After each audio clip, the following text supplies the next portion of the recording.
podcast da MIT Technology Review Brasil, apresentado por Husum Innovation.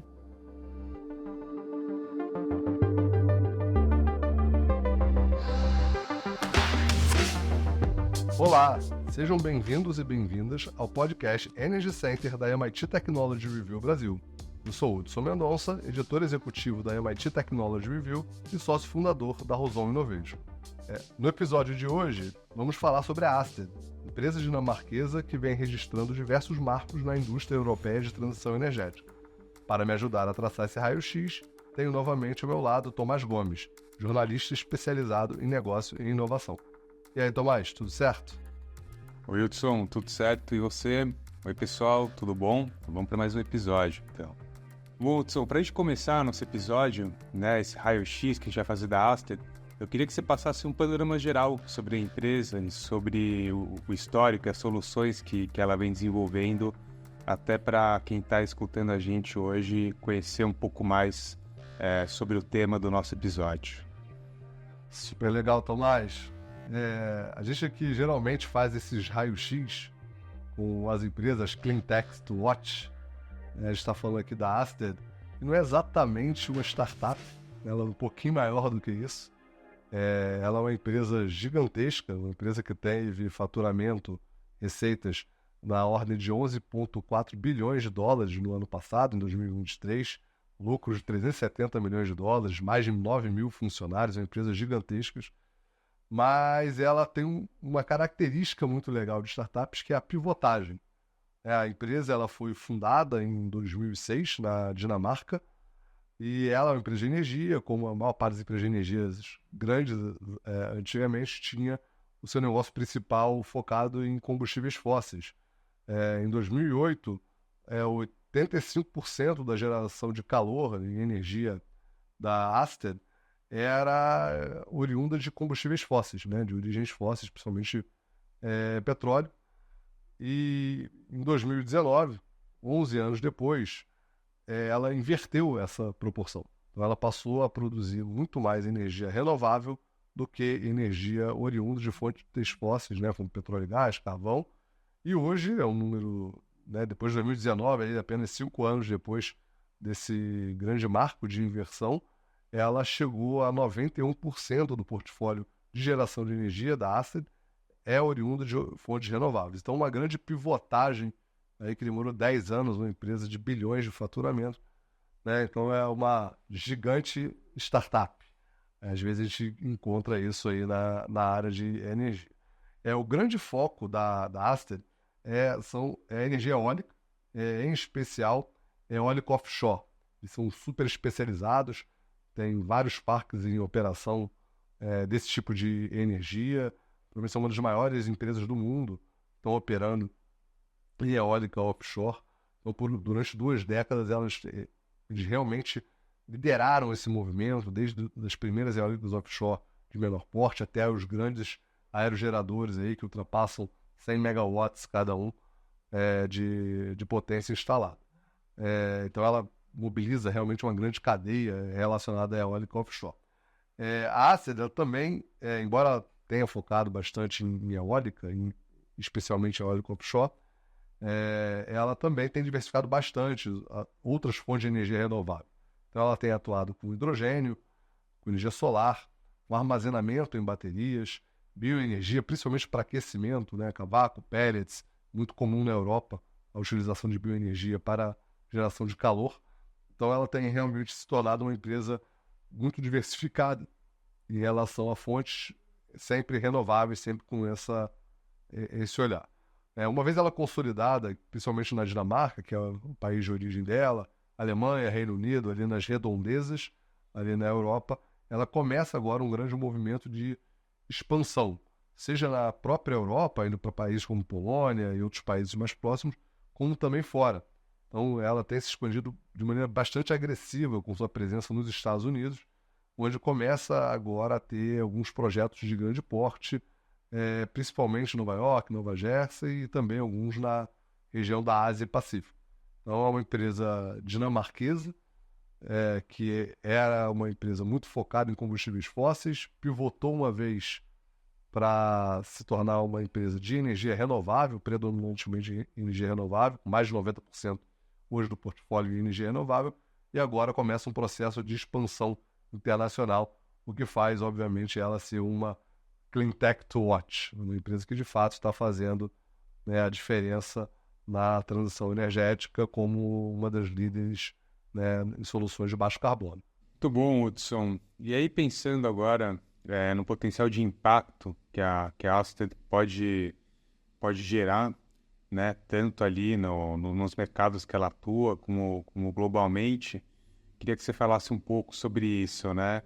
E aí, até porque a gente falou bastante, né, dos projetos que eles estão desenvolvendo de energia eólica offshore, mas a empresa também atua aí em outras frentes e indústrias de energia renovável, né? Então, Tomás, a Ørsted, ela foi a empresa que construiu o maior número de parques eólicos offshore do mundo. Ela é uma empresa que, como você mesmo disse, né, como a gente tem falado aqui, ela tem diversificado as fontes, mas inquestionavelmente eólico offshore é a grande especialidade da empresa, é a maior especialista do mundo nessa área.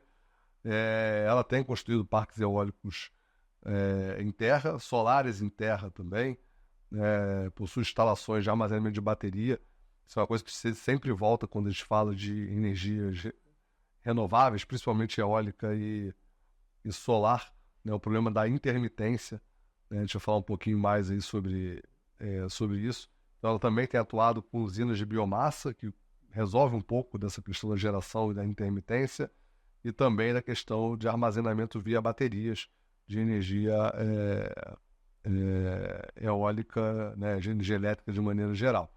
A empresa, como a gente falou também, ela tem planos ambiciosos de se expandir para o mundo, então se tornar realmente uma multinacional global, como várias empresas de óleo e gás fizeram esse caminho, né, inclusive ali na região dos países nórdicos, a antiga Statoil, o atual Equinor, né, fez esse movimento de internacionalização muito bem sucedido, é algo que a Asted vai estar buscando fazer também, expandindo para os Estados Unidos.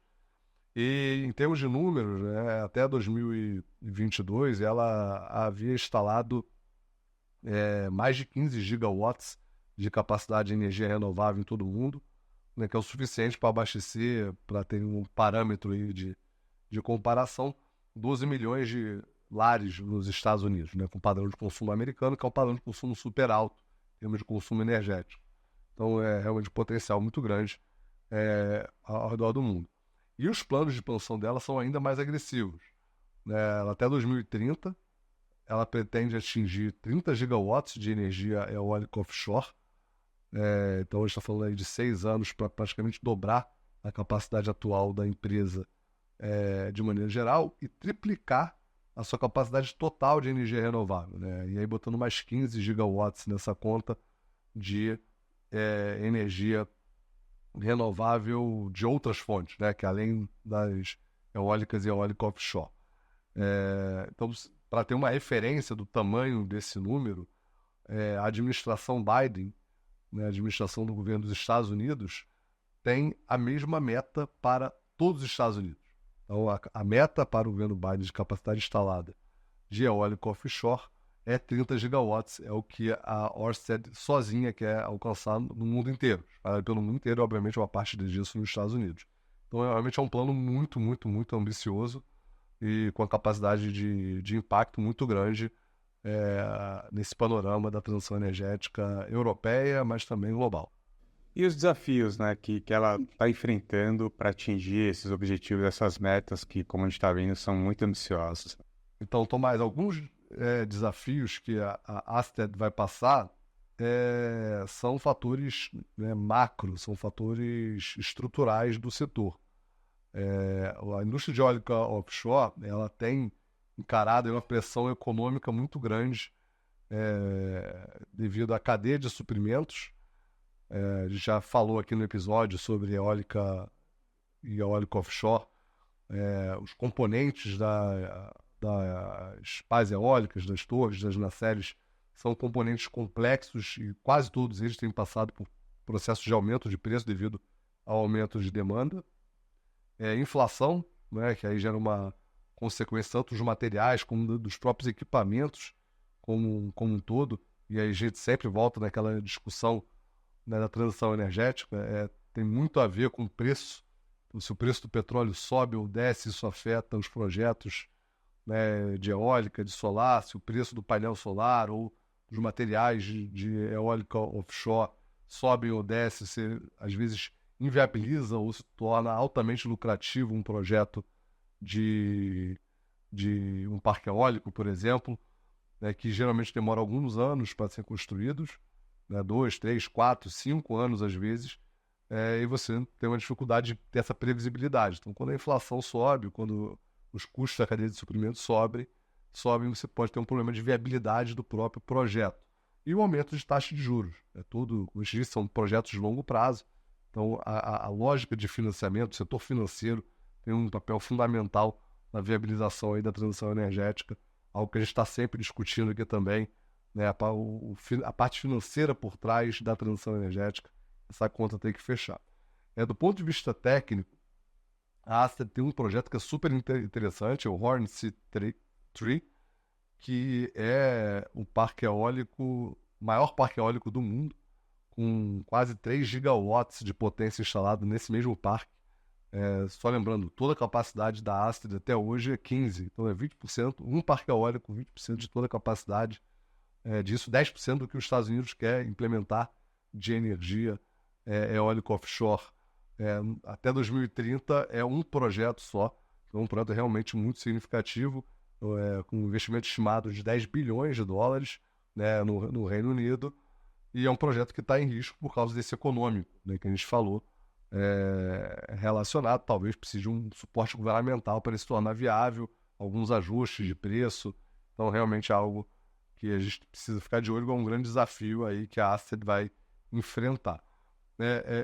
Também tem a questão dos problemas geopolíticos. Também, mais uma vez, a energia não é igualmente distribuída, não é todo lugar que você pode fazer eólica, não é todo lugar que você pode fazer biomassa, não é todo lugar que tem mesmo incidência solar.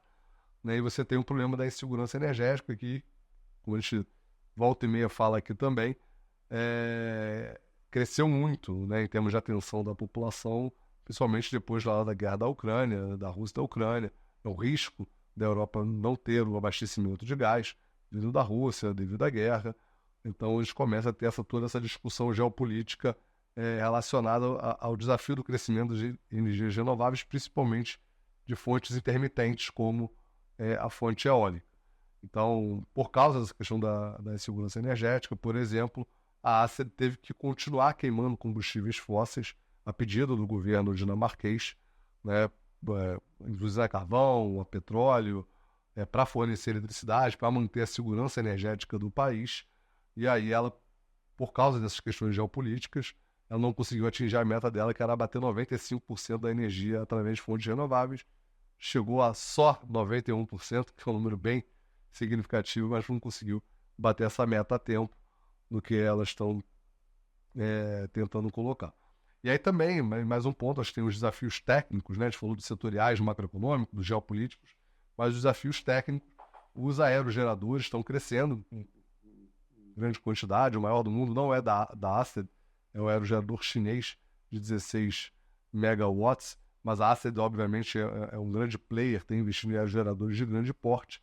Isso gera uma série de complicações técnicas, como, por exemplo, fazer os sistemas flutuantes que aguentem torres enormes de 200 metros de altura, flutuando no mar, para poder gerar energia e capturar os melhores ventos, os ventos mais potentes e constantes, capazes de gerar energia para esses tipos de aerogeradores. Então, eles têm investido bastante em grandes turbinas, em sistemas flutuantes, tem linhas de pesquisa, publicações relacionadas a sistemas flutuantes offshore, para continuar esse papel de liderança que eles têm exercido aí nos últimos anos. E aí, Hudson, pensando aí nesse mapa de desafios e oportunidades e potencial de impacto, né? Quais são aí os próximos passos que a gente pode esperar da Asted e que né, a gente vem observando aí no roadmap de inovação e nos projetos que eles vêm anunciando ultimamente? Legal, Tomás. Então, assim, eu acho que de próximos passos, né? A gente pode começar falando dos números, né? Recapitulando aí um pouco dos números, né? A Alstom tem cerca de hoje 15 a 16 gigawatts de capacidade instalada em eólica offshore e pretende dobrar aí nos próximos 6 anos. Então, realmente, um dos próximos passos mais importantes deles é continuar crescendo na trajetória que eles já estão. Eles pretendem, para fazer isso, eles precisam instalar cerca de 2 gigawatts de capacidade nova por ano até 2025 e 3 gigawatts por ano entre 2025 e 2030 para conseguir bater essa meta super agressiva. Então, para fazer isso, eles estão se espalhando pelo mundo em diversos projetos. Tem um pipeline enorme, né, na Europa, nos Estados Unidos, na região da Ásia-Pacífico. Já mencionou aqui o Hornsea 3, que é um projeto, o maior projeto do mundo, né, um projeto que sozinho vai fazer esses 3 gigawatts de capacidade instalada da Asted. Tem também uma série de fazendas eólicas de offshore de porte menor que deve estar ativas nos próximos 4 anos aí na Polônia, espalhadas por diversos lugares aí da Polônia, entrando mais fortemente em um novo país. Nos Estados Unidos, eles começaram com esses projetos de parques eólicos em Nova York e New Jersey. Também uma frente de expansão importante, né, da Asted. Né, o mercado americano é um mercado que tem planos agressivos, né, tem políticas agressivas de expansão de energias renováveis para os próximos anos. Eles pretendem capturar um pouco aí dessas oportunidades nos Estados Unidos. Em Taiwan também é a mesma coisa, eles estão fazendo um movimento similar ao que estão fazendo na Polônia, com fazendas eólicas offshore de porte relativamente menor, somadas vão gerar quase 2 gigawatts de capacidade aqui, e aí ela começa a espalhar aí por esses outros países no mundo, né? Ou seja, na Ásia, Europa, Estados Unidos, principalmente o foco dela. Do ponto de vista dos próximos de pesquisa, eles têm investido bastante na parte de turbinas eólicas offshore flutuantes. Então, essas tecnologias de flutuação e todas as outras tecnologias de controle, torres, né, pás, nacelle, que são associadas ao desafio de crescer o tamanho, crescer o porte de cada unidade geradora, é super importante e faz com que você consiga ter essa indústria offshore ainda mais distante da costa, onde você consegue capturar ventos melhores, e mais potentes. E, por fim, eu acho que um capítulo importante que vale a pena acompanhar dos próximos passos da Orsted são os programas que ela tem relacionados à inovação, startups e empreendedorismo.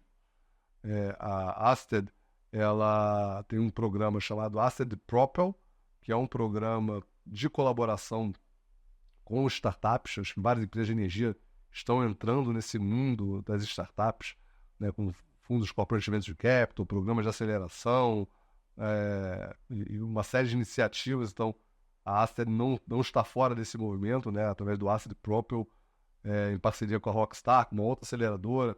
A gente tem visto no setor de energia esse ecossistema se desenvolver bastante nesse mundo das grandes empresas, se conectar com o mundo das startups, dos investidores de risco, do governo, como a gente viu no âmbito do MIT RIP, como a gente vai ver aí de maneira super intensa no Energy Summit também. Ela também tem um programa de cooperação tecnológica que ela abre os seus laboratórios e até as suas operações para pesquisas acadêmicas. Também mais uma ponta importante aí essa pentahélice dos ecossistemas de inovação que o MIT desenvolveu.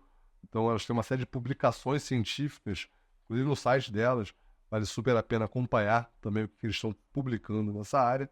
E uma iniciativa que eu particularmente achei super interessante, que é a Asted Youth Panel, em que eles fazem a cooperação, além das startups, mas também na formação e na orientação e na integração de jovens líderes com a transição energética, com a agenda de mudanças climáticas. Então, eles têm realmente um papel aí educacional que vai além dos investimentos financeiros, mais uma vez integrando uma ponta super importante, né, que é a ponta de formação empreendedora e de formação de talentos dentro dessa agenda de transição energética. Então, acho que, né, dos próximos passos que vale a pena acompanhar essa Clean Tech to What gigante. Eu acho que é isso, é o próprio movimento de expansão dela na direção que ela já está.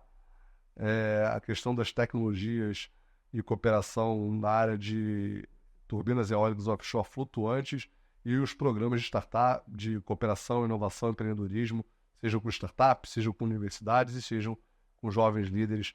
Acho que é realmente uma empresa que tem muito a se observar aí nos próximos anos. Maravilha, Hudson. Feito aí o nosso raio-x, então, podemos ir para as nossas dicas do Energy Beats. Momento Energy Beats. Bom, Tomás, então vamos às nossas dicas do dia do Momento Energy Beats. Vou começar aqui com os meus, na verdade com o meu. Vou falar a gente falou bastante sobre o panorama global da energia eólica. Eu falou também sobre a expansão internacional de uma empresa europeia para outros continentes. A gente não podia deixar de terminar esse episódio sem falar do Brasil, do cenário brasileiro de energia eólica. E meu beat de hoje é o portal da Abeólica, abeolica.org.br. Tem números super interessantes sobre a indústria brasileira, que é muito importante no contexto global, né? O Brasil tem hoje 31 gigawatts de capacidade instalada, né, em operação comercial, em teste. São mais de 1.000 parques eólicos, 11 mil aerogeradores em operação em 12 estados diferentes. São números bem superlativos, né? O Brasil, que é líder, um dos líderes globais da transição energética. Outro ponto também super importante é a importância relativa que a energia eólica possui dentro da nossa matriz elétrica. A gente hoje possui no Brasil 52% da nossa matriz elétrica oriundo de fontes hidroelétricas, que é a nossa grande potência global, mas a segunda é energia eólica. 14% da nossa matriz, os 30 gigawatts instalados, são de energia eólica, e aí só depois vem biomassa com 8%, fotovoltaica com 6%, PCH com 3%, né? Petróleo e gás natural lá embaixo, com volumes menores aí, somados. Então, realmente, a gente tem a energia eólica como a segunda fonte de energia elétrica mais importante do Brasil e uma fonte super renovável. Tudo isso são números lá do portal da Abeólica. E também vale a pena destacar que a Elbe Ganum, que é a presidente da Abeólica, vai estar lá no Energy Summit com a gente também, fazendo um panorama e discutindo as iniciativas internacionais e qual o papel do Brasil nisso. Então, acho que vale super a pena acompanhar os movimentos lá da Abeólica, do portal da Abeólica, e ver como é que o Brasil está se posicionando nesse grande mercado global. Bom, dito isso, Tomás, queria te perguntar agora quais são os seus beats de hoje. Bom, Hudson, eu tenho 2 beats hoje. O primeiro deles é de um assunto que a gente sempre fala aqui, que é essa questão do trade-off, né, das soluções de energia limpa. E aí, conectado ao tema de hoje, tem um documentário que é muito interessante, que se chama Vento Agreste, que fala aí sobre os impactos que a instalação de algumas usinas de energia eólica tiveram nas comunidades do Nordeste brasileiro, né? Então fica uma boa reflexão aí sobre a importância, né, da eólica offshore, como a gente comentou hoje, que é uma solução muito eficiente para você trazer projetos de energia eólica longe de populações, né, do continente, que tem locais que são densamente povoados, e também para a gente sempre aí pensar em todo o impacto sobre a perspectiva de todo o tripé de sustentabilidade do ESG, quando a gente fala aí de soluções de energia renovável. Então fica aí o Vento Agreste, está disponível no YouTube. E o meu segundo beat de hoje, na verdade, é uma curiosidade, e talvez já fazendo uma correção, que talvez a gente tenha pronunciado o nome da Aster de maneira equivocada diversas vezes aqui. No próprio YouTube deles, eles têm um vídeo que ensina as pessoas que tiverem interesse qual que é a pronúncia correta do nome da empresa em dinamarquês. Então mostra aí que já o pedido de desculpas, que a gente não está sozinho e que também tem ali a pronúncia perfeita em dinamarquês, a Asted. Tomás, esses desafios da linguagem, né? A gente tem que comunicar, a gente fala aqui de energia, mas também de comunicação, né? É um símbolo que não existe nem no nosso alfabeto, né? A primeira letra da Aster. Um desafio aí para eles expandirem internacionais e as pessoas falarem o nome certo, né? Mas, bom, pessoal, muito bem.